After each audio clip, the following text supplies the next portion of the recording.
You got TC top on.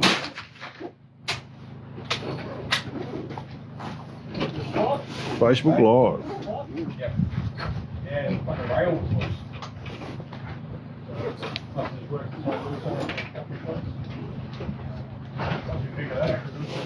One more mag for the fans then. Yeah, do it.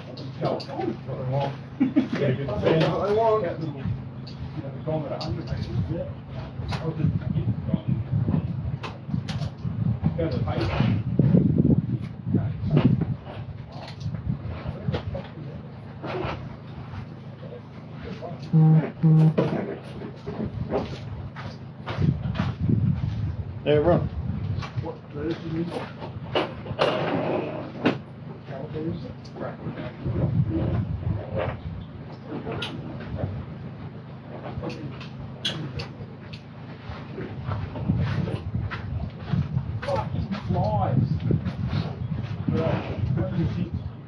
They're pretty much all gone, you see.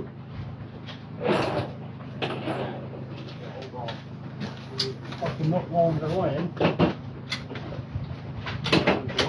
Maybe it's just you. Probably is. What rifle is that? That's a. The Sterling? Yeah. Whose is it? His. Oh, right.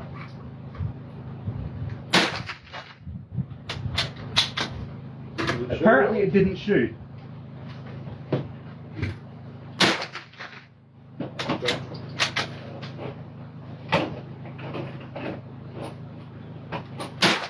So we're going to do, we'll add on Pimpy's Sterling. Yeah. We're going to cut the barrel right back and big muzzle brake. And Is that the ammo from my car? That's my ammo. Oh, that's our ammo. All right. Well, Dad's Hello, ammo, everyone. rather.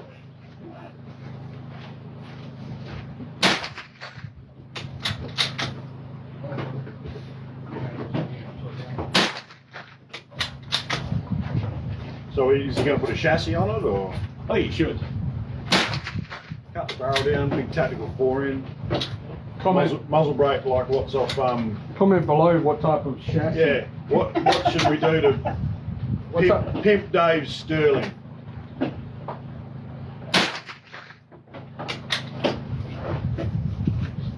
Apparently not allowed to paint it though. No, why not? Trent doesn't like painted guns, do you, Trent? No, if only Get a it was mural put on it.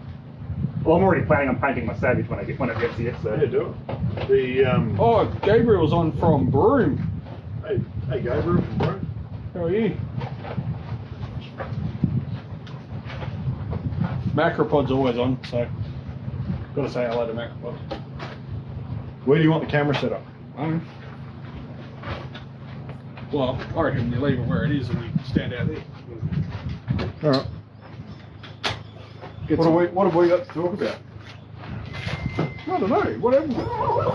For those who don't know, this is Billy Farmer. We're here live from Billy Farmer on a long-range shooting course. So unfortunately we had a couple of people pull out last minute, but we've had a very successful day of shooting today. So far, yeah, the guys have done really, really well. Give us a thumbs up if you can actually hear us, because we are a little bit further from the camera and we are outside, so let us know that you can hear us. And I'm just, not being rude, I'm just having a look to see your comments. So, hi Neil, Dave, Aiden. So this is a long-range course where we get people who can shoot a group at 100 metres and we take them out even further, and this is the end of day one. And everyone's got pretty good elevation at the target of 470 metres. Well, that's got to be a End of record. day one. Tomorrow we're going to take them out 600,000 metres. That's got to be a record. Alice from Slovenia. Oh, Slovenia. Hey, Wicked. Let us know what type of shooting you do over there, because that'd be awesome to know that. Slovenia. Yeah, Is that one of the southern countries, like the Baltic? that's one of the Baltic states. Baltic states? Baltic Northern. Yeah. Let us know, Alice. Like, we're a long way from you. So, Slovenia. yeah, let us know whereabouts you What do are. you shoot over there? Besides Serbians. No, you can't say that. You just did.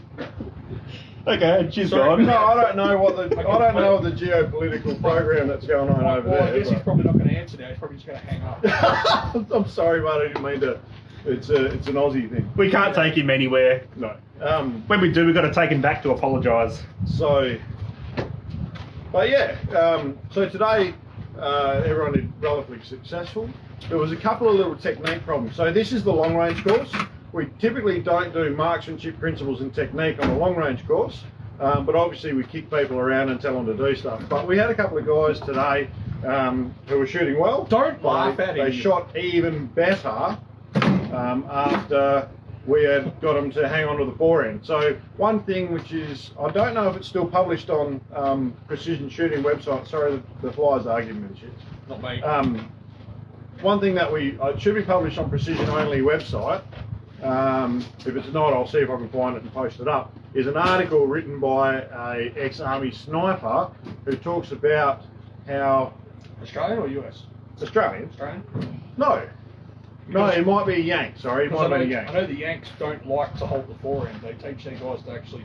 And that's the thing, is that change in technique from subsequent wars is what's been taught to snipers, is that they don't hold the forend. And this article is called "Hold That Forend," because especially when you're shooting longer range, you do end up with extra errors associated with not holding a forend on a gun that perhaps has a bit of drop at the heel or doesn't have a muzzle brake on it. Now you can mitigate those things by having a muzzle brake and a straight comb stock, but good technique is the way to go. And for those of you that are about to get on and say, oh yeah, but they've been doing it for years, they also used to lie off on an angle as well.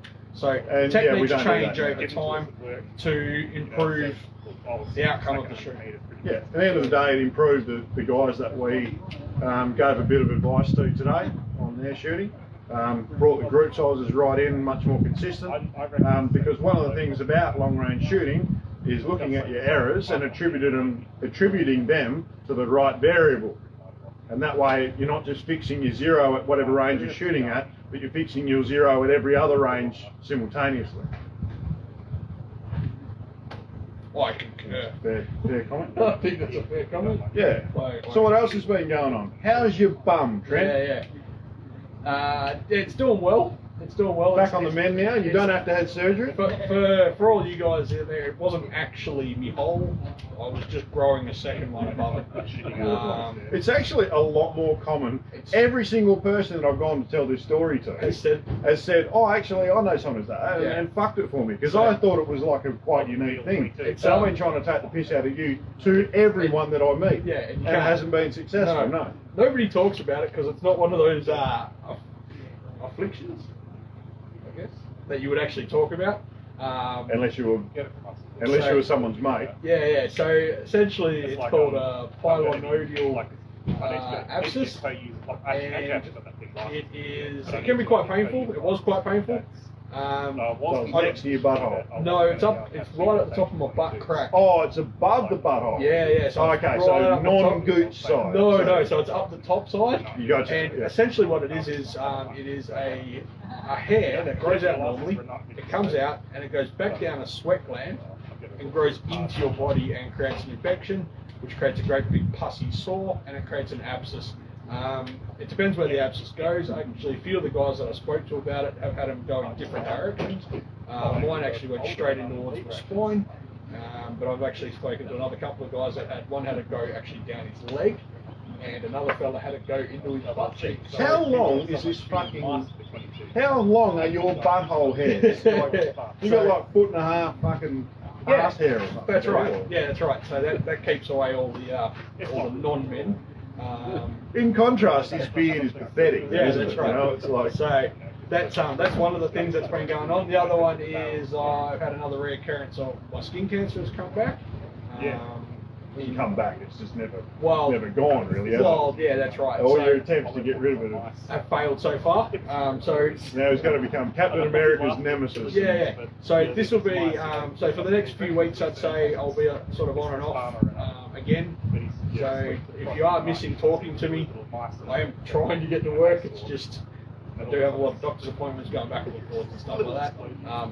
My second arsehole didn't help.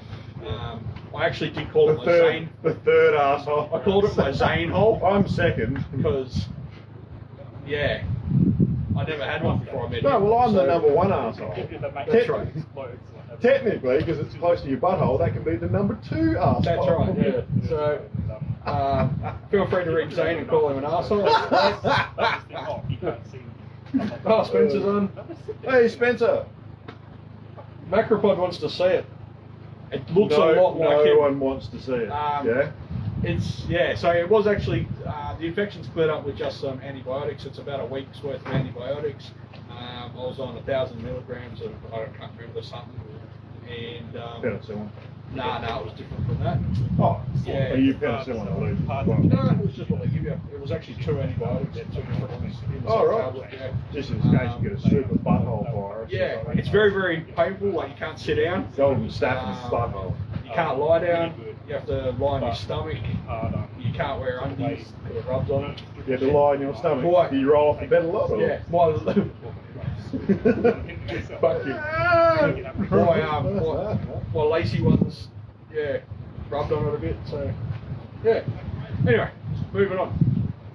So today we had 2 300 mags and 2 6.5 Creedmoors. And the 2 6.5 Creedmoors were shooting the same ammunition. And one was a Lithgow, and the other one was a... We got a Lithgow Woomerer, and we've got and we've got a Savage Precision Elite. That's right. Yeah, so And the 110. Woomerer's got a 24-inch barrel. Yep. And the Elite has a 26-inch barrel, and the Savage did shoot the rounds, the same ammunition manufactured by Hornady, I believe. Was it Hornady match ammunition? Shooting a 140 grade yeah, Hornady 140 projectile. LDs. Yeah, LDs. The Savage shot them 100 feet per second faster, I think. So there you go. There's, if you've got a 6.5 Creedmoor and you want to shoot out to the transonic zone, that does push it out a bit further, having that 26-inch barrel. So that was interesting. Well, they both did really well. Funnily enough, for 2 slightly different setup firearms, they both shot extremely well. So I think this is the first course that we've had with everyone. just have a look on. Cheers, It's pretty much Everyone's shooting a mil scope. There is a So here's the big girl itself. 110 Savage Elite Precision. It's topped up with a Mark 5 loophole, which is fucking awesome. Top of the line. Yep. Brilliant setup. It's running the MDT ACC chassis with the vertical grip, 10 round mag on it. They're just a killer setup.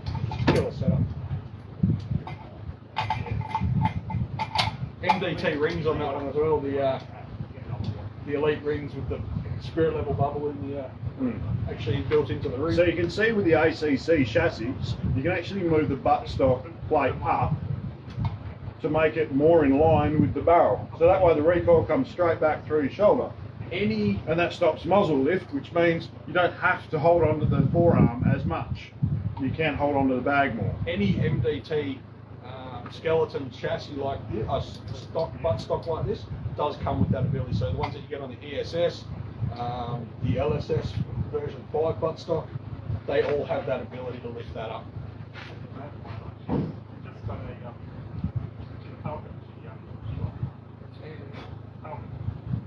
Yeah, So it's pretty sweet. absolutely cool. That's in Magpul Grey too, which is fucking sick colour. Legends get it in grey. Is yours Magpul grey? Yeah, it is. Sure. Yeah. So, I'd actually like something a little bit darker grey than like black. not as black as black. Somewhere between the two. Okay. But killer setup. So 6.5 and the Woomerer, which everyone knows what a Woomerer looks like, and we had a Seiko TRG 42 in 300 mag, and we had a Seiko 85 in 300 mag. Oh, g'day Ron. And Spencer wants to know if we can run through what we get in your shooting course and the cost. So cost is easy. That's my side of it more than thing. Is $750 at the moment for Either the long range or the marksman course, which is a 2-day course. That includes all your food, basically soft drinks, water. Yeah.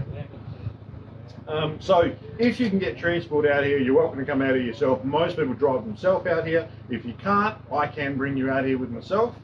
But once you're out here, we supply food and drink for the weekend. You need to supply your firearm. You need a minimum 100, 120 rounds of ammunition. Look, minimum. Err on the side of caution. Go 150.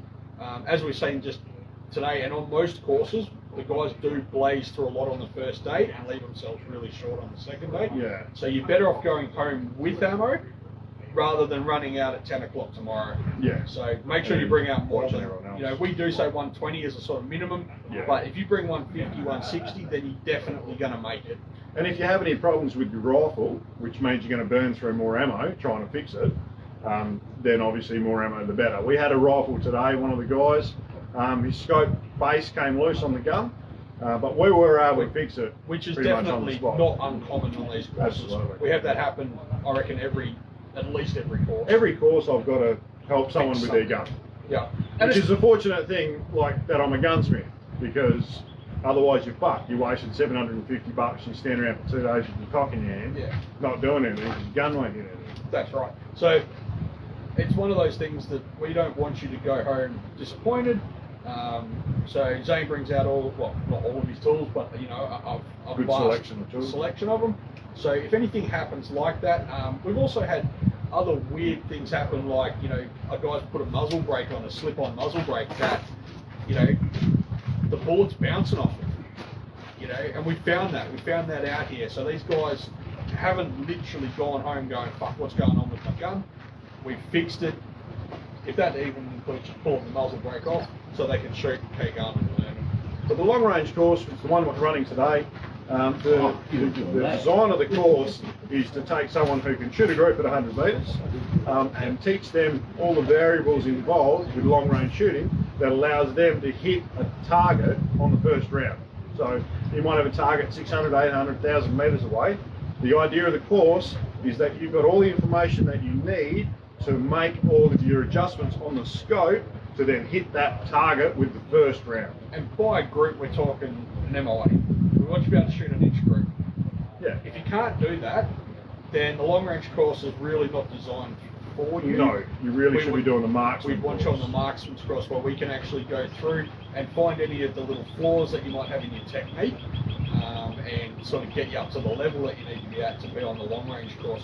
But it's not just that. The marksman course is a quite a comprehensive field shooting type course. So it covers everything from your marksmanship principles to positional shooting to maybe shooting out of vehicles and that sort of stuff, depending on what kind of shooting you do, to snap shooting, time shooting, a whole range of different shooting principles. We do shotgun shooting as well. Yep. And we also run you through a bit of an aim point or a red dot training session. Well, it's an aim dot training session. I train people on an aim dot, Yeah. and it's the aim point course that we were taught by aim point. That's right, yeah. So So it's an aim point course. Like I've been lucky enough to be through 2 aim point run days, and it's a lot of information to take in on that one day. oh yeah, you got to go to one. Just before COVID kicked off last year, so that was all right. Oh, you went to Melbourne, didn't you? I did, yeah. I didn't go. I was supposed to go to Brisbane. Beretta was all right, but Melbourne itself is a fucking shithole. Like, I hated it. All right, Macropod. So you bring your own swag and you sleep overnight. That is correct, mate. Can't hear. Sorry, mate. I got caught out with my earmuffs off before when the guys are shooting that 300, and now all I can hear is. So yeah, bring your own swag out and bedding, and we just sleep out here overnight on the farm. A lot of the guys like to pick little areas under trees and stuff like that, and it's a good night. You know, we'll sit around. If we're allowed to have a fire, we have a bit of a fire, have a yarn, have a couple of cokes, and go to bed. Wake up the next morning. I prefer to bacon be and eggs. little spoon, just so you know. And I prefer it when it's a little spoon too. Keep my front warm. And then we go from there back into shooting the next day. As you can see, good tucker as well. it's a bit hard to see from here, but this is actually what we call our short range area. So this is our 100 metre section. So we'll do all our calibration and everything here. We've got targets set up at about 200, and as we found out today, about 470. So, And we've got little targets all over the place, but you'll see they're for the marksman course, not for Yeah. the long range course. and the boys do, like, when we finish up, because as you can see, it's still a little bit sunlight, especially through the sort of summery spring and autumn months. Guys, once we finish doing the calibration, they'll get out 22s and, you know, have a bit of a plink. Or they'll shoot my targets at 50 metres with a 300 mags and fucking blow holes. Blow the fucking things to shit. Yeah. Fucking targets. Although we've got new targets. Coming. No, the new target frames that we use. Oh, that's right. Yeah, yeah. Oh, fucking Okay. So, in the past, we've had golems. Forrest, run! Yeah. Let's just admire the running style of Fat Boy. I can't really talk, but I'm not running. Anyway, so what we used to do is we used to have 2 star pickets in the ground with a chain attached to a gong that had 2 eyelets. And I reckon every 10th shot, someone would hit a fucking D-shackle, destroy it, we'd have to go out there and replace it. So we were looking around for a better system. We found a better system where we only need to use 1 star picket, and we've basically got a eyelet cut through the gong. So this is the target that you would have just seen set up at 400 metres? At 400. But you see it's just a square target with a keyhole in it. And the reason for that is this sits on a star picket and goes through the keyhole and it hangs. So it can't come off on its own, but there's no chains or anything to break. No, the problem we were having with the other targets was the D-shackles were breaking. This can't happen with this one. And even if they strike the front of this key, it just takes a chunk out of it. It doesn't matter. But it stays up. It makes the best ringing sounds too, because the chains don't deaden the sound. You hit it and it really rings. You right, mate? Might have to get Zaine to sleep, to be honest. Macropod, it is about 250 k's from Perth, the farm. No, it's not. 314. From your house. Oh, yeah. Yeah. Calm down. 314 from Beaton Forearms. Yeah, it's not that far from my house, so I just added a little bit on the mine, so it's about that. So if you're staying at Trent's house the night before, it's only 250 k's. Hard hay. It puts the lotion on its skin. I just got a hole. Kept in the hole in the backyard. That's it. So it'd be awesome. Come around. What else we got? Didn't bring any of my toys out here. I rarely do on a course because you just never get time. So, but I didn't hit a kangaroo on the way out this time. That was pretty good. What else happened during the week? I wasn't here most of this week because my kid was crook. So me and Nick were looking after him. Oh, I missed one day. 2 days. One day. Well, Monday was Easter. Yeah.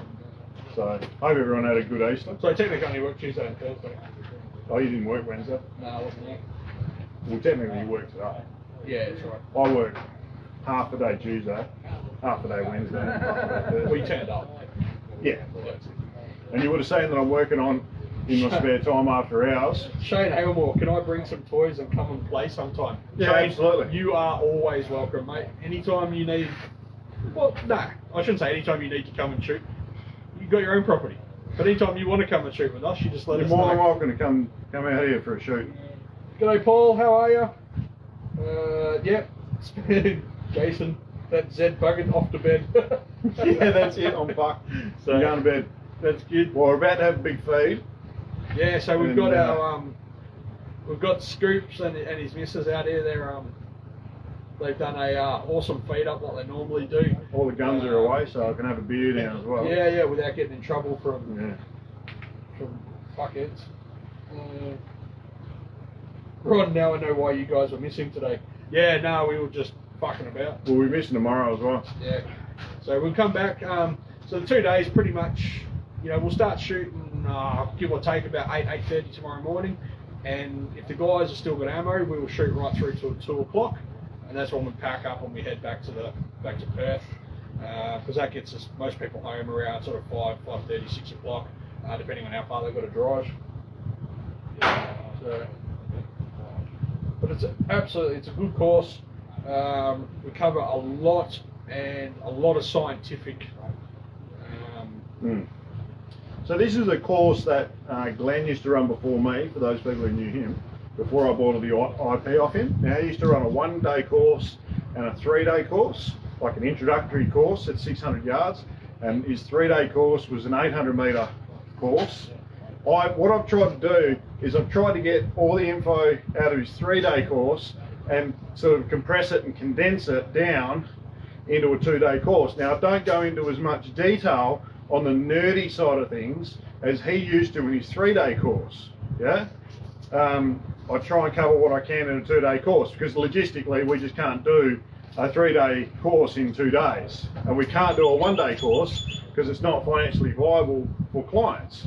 So I do a 2-day course, but there is a bit of information I miss out of the 3-day course, and a lot of information I miss out of his 5-day course that isn't covered in this course. So what it does give me opportunity to do though is later on down the track, I can expand the course, particularly the long range course, and bring elements from the marksman course into the long range course, so we can start doing stuff like moving targets at range. So we're not talking 50, we're talking 300-400 metre moving targets and further. We can do like barricade shooting and that sort of stuff at long range, the sort of stuff they do in PRS style matches. So I've got all the IP and the training to do it. I've just got to write the programs and the courses so I can then deliver them. So, but that'll be coming up for those people that are interested. Another one that we So that's the news on that side of it. Yeah, another one that we have been discussing a little bit, not recently, but we have discussed it in the past, is potentially doing families. You know, I thought you were going to say tanks. Yeah, like, you know, father-son, father-daughter, you know, that sort of thing. Because at the moment we're sort of limited. If your child's not over, or if you're not over 18, we sort of don't really take them. You need to have your own firearms license. Yeah.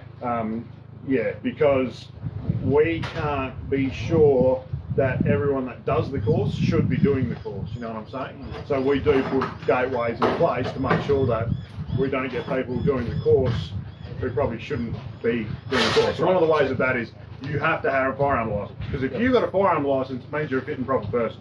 Yeah. So it's on the police to make sure that they veto licenses, not us. Because unfortunately we can't get any assistance from the police in regards to ensuring people that do the course should be doing the course. So we do a lot of, well, we've done a lot of courses over the last 3 years, 2.5, 3 years. Actually, we've been going, this is our 3rd year now. So we've been on for 2 years, this is the start of this year. Yeah. And I'll have a look back, but I'm pretty sure we were running courses in 2018. okay. That's 3 years though. Well, that would be 3 years, yeah. 18, 19, 20. No, well, this will be the 4th year. 18, 19, 20, and then this will be the 4th year. Depends on how you do the count, because if you go 18 as 0, so then 19, 20, 21. But I was running courses in 18. That's right. It's not 0 in 18, No, it's that's 1 true. in 18. I do know you guys seemed fairly unfamiliar with driving out here Yeah. 3 years ago when I first started coming out here. Yeah. So we've been doing it for a while now, and we've gained a lot of customers, a lot of new customers who have done a lot of our courses. They probably didn't notice it at the time, but we actually did check that they make sure that they have a license, due to the fact that they generally I'll leave the shoe on it if you like. Any of our normal regular customers who have been, which is we know we know that they've got a license. But if you want to use it, grab it. But if you've got a brand new, if you're a brand new customer to us, we generally will ask you to see your license where we've got that information. And there's yours. I'll put the mount on it. Looks like food's up, so everybody's starting to run. Probably won't that. be using it tomorrow, but Do you know what to talk about as far as ballistics today? What were the two thrown away mag shooting? A 190 grain Sierra, and what was the other one? Yeah, 190 Sierra Match King, and the other one was a 180 grain SST, that's right. Hornady SST. So Hornady SST, and then the 6.5 guys were shooting Hornady ELD M's. match. Yeah. So that gives you an idea of what the market's doing at the moment. 140. The 143s are the ELD X's, which are the game one. They also do a 147 ELD match, but I'm not sure of the stability factor on that in a 1 in 8 twist barrel. Might need it faster. Yeah, yeah. Anything I can tell them about long range shooting that's not going to defeat the purpose of the course? The first thing you need to do when you're long range shooting is sight your rifle in. And I'm not talking roughly sight your rifle in, like sight your rifle in. It has to be exact. Yeah. And you have to know exactly how far away the target is. because if you want to shoot at 1,000 metres, you need to know if your gun's sighted in for 100 metres or 200 metres. There's a huge difference in elevation that you have to allow for when long range shooting, depending on where the rifle was sighted in the Even down to 90 metres or 110 metres. Yeah, that's right. There's a big difference. The further out you go, the more it's magnified. So there you go, there's your tip for the day of long range shooting. The more your variables are magnified. Yeah, that's it. The further out it is, harder it is to hit. So sight your rifles in. But tomorrow we will be shooting, we've actually got 2 gongs now set up at 1,030, 1,040 metres. 1,030. 1,030, and they are, well, one's a 12-inch circle, and the other one is our normal Square one, like the one that you just seen. And guaranteed, all 4 will hit it tomorrow. Unless It's not guaranteed. Nah, it will be. Unless the weather picks up. Unless the wind picks up, I reckon we'll get The it. wind will pick up tomorrow, and it'll test them. But that's good, because you're not coming here to brag to your mates and all that sort of stuff. You're coming here to learn. Yeah, You go away and you practice and you get better at it, and then you start bragging to your mates. that's it. Cool. I think that's it. That's it. Everyone's smoking tent pegs in, so we're going to go. And Thanks, we're guys. going to do the same. Cheers for tuning in. Have a good weekend, and we'll catch you on Monday.